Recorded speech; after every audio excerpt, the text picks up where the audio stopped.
Ce soir, je veux partager avec nous un sujet très sensible, et je prie pour que le Seigneur ouvre vraiment notre compréhension pour le comprendre et l'appliquer. Gloire à Dieu. J'enseigne sur le sujet que j'ai intitulé « Le pouvoir de la pureté ». Nous sommes arrivés à un niveau où les hommes commencent à définir et à redéfinir la norme de Dieu, et nous la diluons afin que notre humanité puisse être prise en compte. Mais la Bible parle dans 2 Timothée chapitre 1, je pense qu'à partir du verset 19, il dit que la norme du Seigneur demeure ferme. 2 Timothée 2, verset 19. Néanmoins, le fondement de Dieu demeure ferme. Il est écrit, « Ayant ce sceau, le Seigneur connaît ceux qui sont à lui. » Il dit, « Que quiconque invoque le nom de Christ s'éloigne de l'iniquité, que quiconque invoque le nom de Christ s'éloigne de l'iniquité. » Verset suivant, nous lisons le verset 21.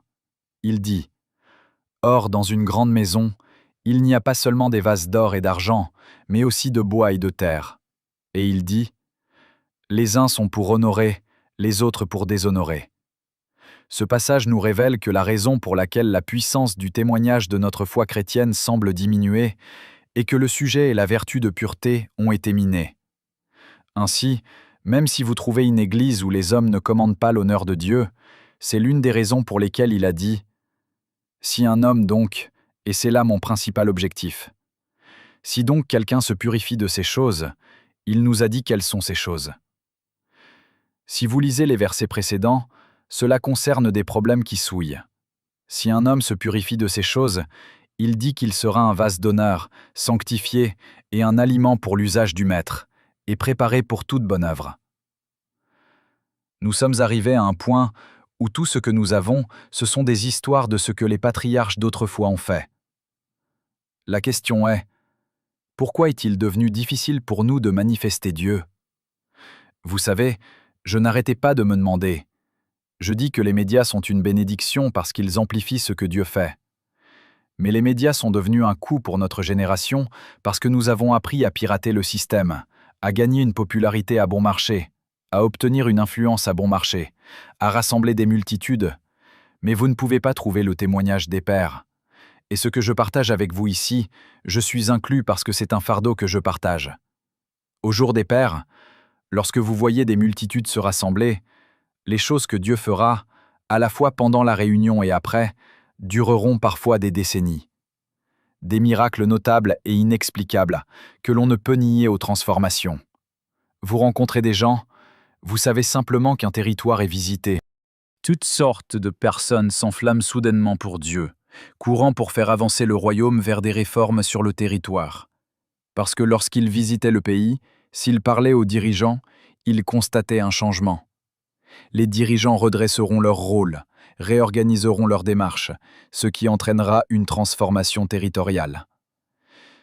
Mais notre génération, à la fin de tous nos mouvements, tout ce qui nous reste, ce sont des images, photos des personnes qui sont venues, des photos de ceux que nous avons vus. Je viens de rentrer du Ghana la semaine dernière. Je me suis demandé s'il y avait un changement dans ce pays. Faisons une étude pendant encore 2 semaines. S'il y a vraiment un changement, il est temps pour nous de commencer à évaluer à nouveau les Écritures et de voir s'il se passe vraiment des choses puissantes. Et s'ils ne le sont pas, examinons les Écritures et découvrons ce que les pères ont fait, que nous ne faisons pas. Et je peux vous dire qu'une des choses que les pères ont défendues avec la plus grande fermeté est la vertu de pureté. Notre génération ne se détourne pas simplement de cette vertu. Nous créons désormais des doctrines qui tiennent compte de la définition. Alors vous demandez à quelqu'un aujourd'hui ce qu'est la justice, cela vous dit que la justice est un don. C'est exact, car Romains 5, verset 17, nous fait comprendre que c'est un don. Mais ce n'est pas tout ce qu'il y a à savoir sur la justice. Vous demandez à quelqu'un aujourd'hui, qu'est-ce que la justice? Il vous dit que la justice est la nature divine qui vous a été transmise lorsque vous avez reçu Christ. C'est vrai, parce que 2 Corinthiens 5, verset 21 nous le dit. Mais ce n'est pas tout ce qu'il y a à savoir sur la justice. Parce que je vous parle aujourd'hui en premier parce que j'ai la nature humaine. Mais que se passerait-il si je ne parlais pas? Il ne s'agit donc pas seulement de la nature. C'est ce que la nature vous oblige à faire. Donc je ne suis pas simplement humain parce que j'ai une nature humaine. Je suis aussi humain parce que je fonctionne comme un homme. C'est pourquoi aujourd'hui, quand on se comporte ainsi, quand on voit certaines attitudes des hommes, on appelle ça de l'inhumanité. Ils appellent cela une attitude bestiale. Il y a donc beaucoup d'êtres humains qui ont la nature humaine, mais qui vivent comme des bêtes. Parce que vous ne pouvez pas me dire que quelqu'un qui kidnappe un enfant, massacre cet enfant, livre le corps et reçoit 10 000 $, achète une carte de crédit, mange de la nourriture, mange sans conscience, et vous direz que cette personne est un être humain. Il a sans doute la nature, mais quand il s'agit de caractère, c'est une bête. Et c'est ce que nous avons aujourd'hui.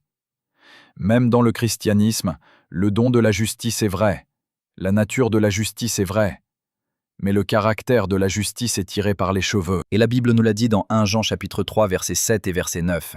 Il a dit « Petits enfants, que personne ne vous séduise. » Il a dit « Celui qui fait, et non celui qui a. » Vrai. Vous avez la nature.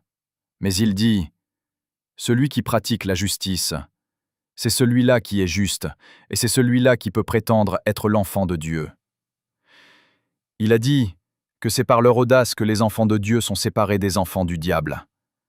Vous ne pouvez donc pas dire que vous êtes juste simplement parce que vous avez la nature de Dieu. Que la nature devrait influencer le caractère de Dieu. Mais l'aspect caractère ne nous manque pas seulement. Mais nous créons des doctrines pour nous adapter à la nature serpentine que nous avons incarnée. C'est pourquoi vous ne pouvez pas trouver de vase d'honneur. C'est pourquoi Dieu ne peut plus nous répartir les bonnes œuvres, car c'est l'homme qui se purifie de ces choses que Dieu prépare pour les bonnes œuvres. Ainsi, les œuvres pour lesquelles nous prions, espérons, chantons, parlons, nous ne pouvons pas les voir, parce que nous n'avons pas ce qu'il faut pour être considérés comme honorables dans le royaume de Dieu. Et nous devons donc en arriver à une partie de la restauration. Et la restauration commence par reconnaître le problème que nous avons, afin que nous puissions demander de l'aide, recevoir la grâce et transiter vers ce que Dieu attend de nous. Les gens enseignent aujourd'hui la sainteté comme quelque chose sur lequel Dieu met toute sa lumière. Ainsi, le mont-ci est saint parce que lorsque l'Esprit de Dieu vient sur quelque chose, il devient sanctifié. Mais depuis que Dieu est venu sur le mont-ci, quelles autres activités s'y déroulent? Ainsi, Dieu est venu sur ta vie et t'a sanctifié. Mais toi qui es sanctifié, tu t'unis à la prostituée.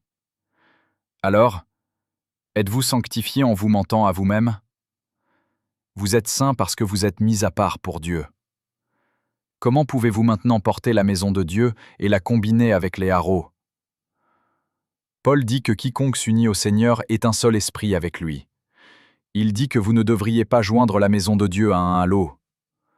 Donc si vous dites que Dieu est sur vous et que vous êtes sanctifié, c'est vrai.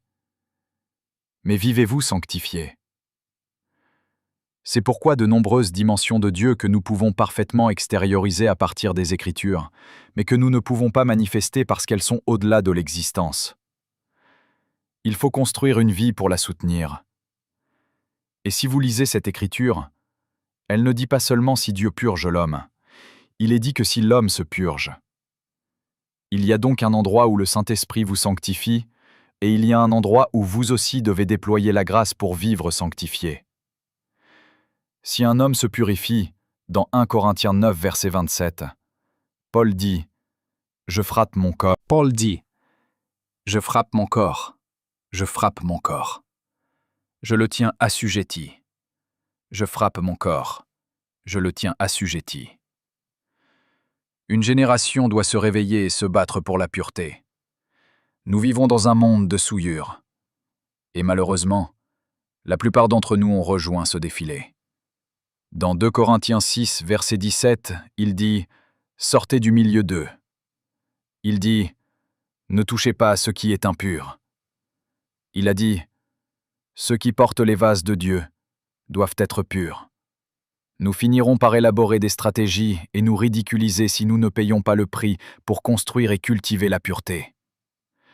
Ce soir, je vais donc tenter de définir la pureté d'un point de vue biblique, puis vous montrer les différentes dimensions de la pureté, puis son pouvoir, et enfin, comment la cultiver. J'ai atterri il y a 2 heures, mais toute la nuit pendant le vol, ce fardeau a pesé sur mon esprit. Vous savez, les enseignements que je vous ai donnés ces 2 dernières semaines visent à vous amener à expérimenter et à manifester Dieu. Je me souviens vous avoir enseigné la semaine dernière comment être rempli de Dieu. Mardi, je vous ai appris à marcher dans la grâce. Prenez place avec ces messages, méditez-les et devenez ce que vous entendez.